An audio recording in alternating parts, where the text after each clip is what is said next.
On vous appelle, on vous attend. Rimbaud arrive à Paris rempli d'espoir. Il va conquérir Paris et les Parnassiens, mais il va vite déchanter. Verlaine verra sa vie bouleversée par le génie et la vitalité du jeune poète. Dans les années qui vont suivre, Verlaine, en plein désarroi, hésitera entre une vie bourgeoise avec sa femme et son fils, qui tentent de le retenir, et à vivre la liberté libre, pleine de folie et d'imprévus avec Arthur, toujours en partance. Verlaine tente de loger son protégé chez des amis, mais partout il fascine et inquiète en même temps. Verlaine le présente aux vilains bonhommes, qui deviennent les utistes, groupe provocateur qui remet en cause la poésie classique. Rimbaud affiche clairement son ambition. Il veut être publié. Le bateau ivre. Je me suis baigné dans le poème de la mer, infusé d'astres et lactescents, dévorant les azurs verts, où, flottaison blême et ravie, un noyer pensif parfois descend. Comment ce collégien de Charleville peut espérer être publié si facilement? Il y croit, mais de toutes ses forces. Il faut vraiment qu'il y croie très fort. Il faut vraiment qu'il monte sur la table pour déclamer le bateau ivre devant le cercle des poètes pour que l'on sente cette fougue, cette force. Les vilains bonhommes tirent leur nom d'une injure lancée par la critique. Du sarcasme, ils se firent un titre de gloire, comme plus tard les impressionnistes. Et l'on y vit Blémont, Valade, Verlaine, Theuriet, Banville, Coppée, mais aussi Régamet, Gilles, Forain, Carjat, Fantin-Latour. C'est de ce groupement que sortit le coin de table de Fantin-Latour. Ce jeu est un autre, c'est une profession de foi, c'est quelque chose qu'il affirme tellement fort, on est obligé de le croire. Il lui fallait une énergie colossale, il a cette énergie pour partir, il a cette énergie pour persuader, il a cette force que l'on pourrait croire un peu naïve au départ. Il faut venir de Charleville pour oser taper aussi fort en croyant qu'on sera entendu. Mais ce grand gaillard qui fait presque 1m80, au regard si bleu, il parvient à se faire entendre. Plongé au cœur de la nouvelle avant-garde de la poésie française, Arthur, avec son tempérament de feu, devient vite insupportable pour la plupart de ses membres. Seul Paul Verlaine, fasciné, semble décidé à toutes les extrémités pour accompagner le poète. Ils partent à Bruxelles pour échapper à la colère de Mathilde, la femme de Verlaine, et enfin pour être libres. Rimbaud viendra 3 fois à Bruxelles. Une première fois quand il est tout jeune, il fugue. Il va chez Paul Durand, qui est un ami d'Isambard. Il reviendra une deuxième fois en 72 avec Verlaine, où là vraiment ils vivent une passion. C'est le drôle de ménage, ce sont les amours de tigre, ce sont les nuits d'Hercule. Et je crois qu'ils sont très heureux à Bruxelles à ce moment-là. Puis ils partent à Londres. Je crois qu'il y a une grande passion entre eux. Il y a d'abord une passion amoureuse, ça c'est certain, mais il y a aussi une grande passion littéraire, parce qu'ils parvenaient à se pousser l'un l'autre, pousser même parfois dans des retranchements qui pouvaient s'avérer très dangereux. Ils ont créé entre eux une atmosphère qui ont fait qu'ils ont pu aller au bout d'eux-mêmes et au bout de leur littérature, tous les deux. Ils tentent de vivre en Belgique, mais leurs moyens s'épuisent vite, et décident d'aller tenter leur chance en Angleterre.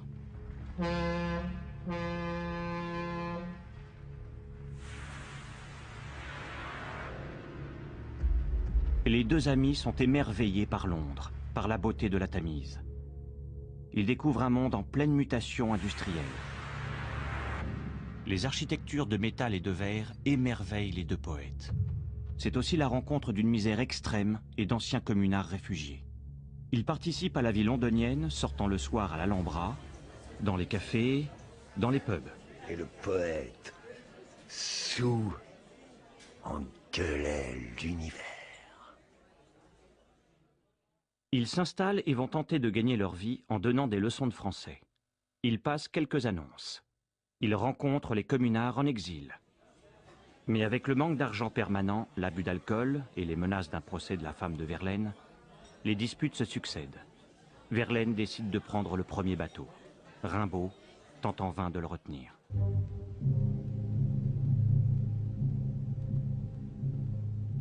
Mon ami, je ne sais si tu seras encore à Londres quand ceci t'arrivera. Je tiens pourtant à te dire que tu dois au fond comprendre, enfin, qu'il me fallait absolument partir.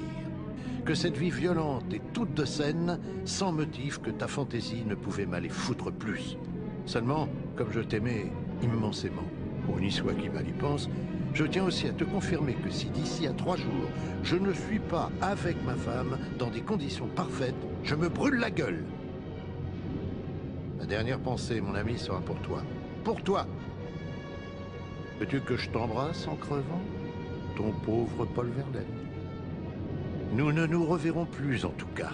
Si ma femme vient, tu auras mon adresse. Et j'espère que tu m'écriras. Bruxelles, poste restante. À Paul Verlaine, à Bruxelles. Londres, vendredi après-midi, 4 juillet 1873.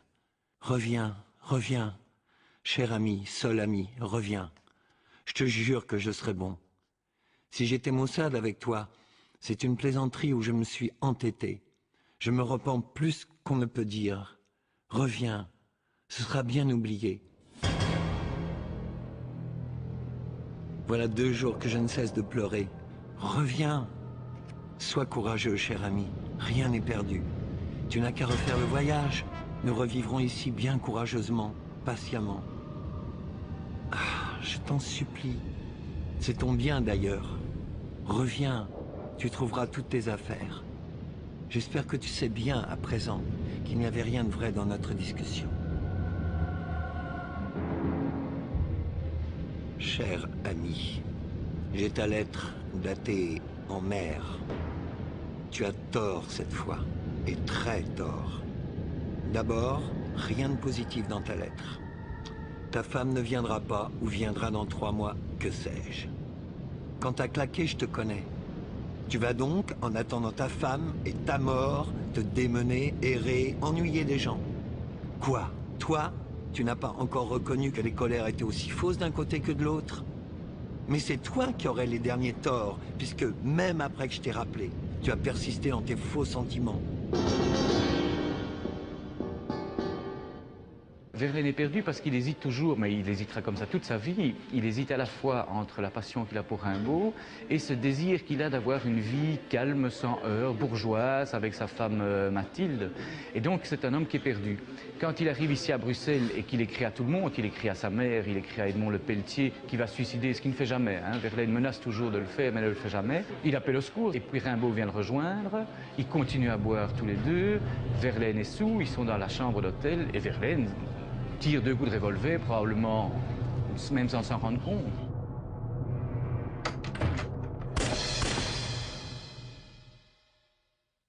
Je suis intimement persuadé qu'en achetant cette arme, M. Verlaine n'avait aucune intention hostile contre moi et qu'il n'y avait point de préméditation criminelle dans l'acte de fermer la porte à clé sur nous.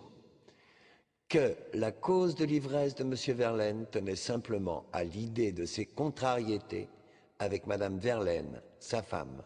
Je déclare en outre lui offrir volontiers et consentir à ma renonciation pure et simple à toute action criminelle, correctionnelle et civile, et me désiste dès aujourd'hui des bénéfices de toute poursuite qui serait ou pourrait être intentée par le ministère public contre M. Verlaine pour le fait dont il s'agit. Arthur Rimbaud, samedi 19 juillet 1873. Et donc cette affaire un peu banale, qui est au fond une dispute entre 2 compagnons, va tourner très très mal. Pourquoi? Parce que la justice belge va s'occuper de l'affaire, et notamment un jeune juge, Théodore Sercé-Benz, qui se rend compte très rapidement qu'au-delà de cette dispute et de ce coup de revolver, c'est surtout une relation homosexuelle. Et c'est surtout pour ça que Verlaine va être condamné. Il va être condamné parce qu'il a abandonné sa femme Mathilde, et il va être condamné aussi parce qu'on le soupçonne d'être un ancien communard. La commune à Paris vient de se terminer. Donc en fait, il va être condamné à 2 ans de prison pour une peccadille. De quoi viviez-vous à Londres? Principalement de l'argent que Madame Verlaine envoyait à son fils. Nous avions aussi des leçons de français que nous donnions ensemble, mais ces leçons ne nous rapportaient pas grand-chose, une 12aine de francs par semaine, vers la fin. Connaissez-vous le motif des dissentiments de Verlaine et de sa femme? Verlaine ne voulait pas que sa femme continuât d'habiter chez son père. N'invoque-t-elle pas aussi comme grief votre intimité avec Verlaine?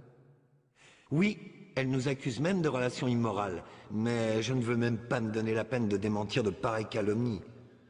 Lecture faite, persiste et signe Arthur Rimbaud. En août 1873, après le drame de Bruxelles, Verlaine est en prison pour 2 ans. Rimbaud se retrouve seul et retourne chez sa mère à Roche. C'est là qu'il écrira son recueil « Une saison en enfer », publié à compte d'auteur à Bruxelles. Mais faute de pouvoir tout payer, l'éditeur garde le tout. Il n'obtiendra que quelques exemplaires qu'il distribue à ses amis, dont un à Verlaine, en prison. L'ennui n'est plus mon amour. Les rages, les débauches, la folie, dont je sais tous les élans et les désastres. Tout mon fardeau est déposé. Impression sans vertige, l'étendue de mon innocence.